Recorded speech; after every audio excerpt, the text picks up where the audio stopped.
ముఖ్యంగా ఏంటంటే ఈ కేటీపీఎస్లో ఏపీఎస్సి నుంచి పనిచేస్తున్నటువంటి వారు కాంట్రాక్ట్ కార్మికులు గత 25 ఏళ్లుగా పనిచేసినారు.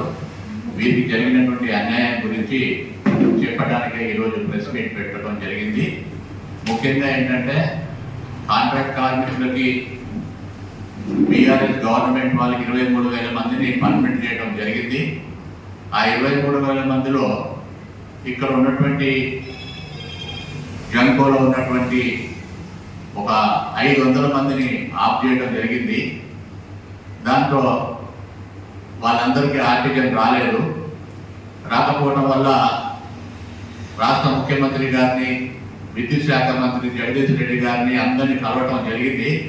చేస్తాము, మీకు తప్పనిసరిగా మీకు కూడా ఆర్టికల్ విలీనం చేస్తామని చెప్పడం జరిగింది. నేను చాలామంది అధికారులను కలవటం కూడా జరిగింది. చీఫ్ జస్టిస్ గారిని కూడా కలవటం జరిగింది. వారు కూడా మంచి ఆర్డర్ ఇవ్వడం కూడా జరిగింది. అయినప్పటికీ కూడా ఇంతలో ఎన్నికలు వచ్చాయి. కొత్త ప్రభుత్వం కాంగ్రెస్ ప్రభుత్వం వచ్చింది.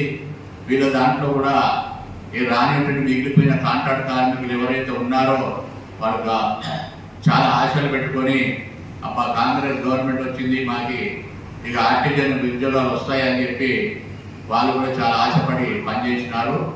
ప్రభుత్వం రావడానికి వారు కూడా వాళ్ళ వంతు కృషి కూడా పనిచేసినారు.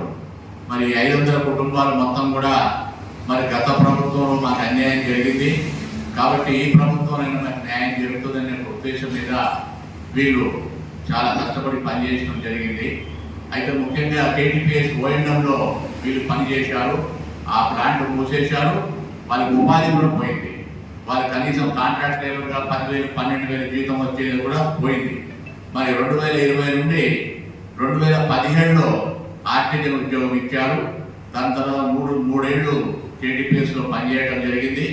అంతకుముందు 20 ఏళ్ళు కూడా పనిచేసినటువంటి దాఖలాలు ఉన్నాయి.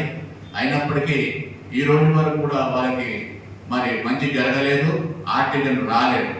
మేము ముఖ్యంగా ఏంటంటే ప్రభుత్వానికి విజ్ఞప్తి చేసేది ఏంటంటే ఇప్పుడున్నటువంటి ఆర్థిక శాఖ మంత్రి వాళ్ళు అలాగే మరి విద్యుత్ శాఖ మంత్రి వాళ్ళు ఒకటే కాబట్టి వైటీపీఎస్ ప్లాంట్ అనేది ముఖ్యంగా ఉత్పత్తి ప్రారంభం కావడానికి సిద్ధంగా ఉంది.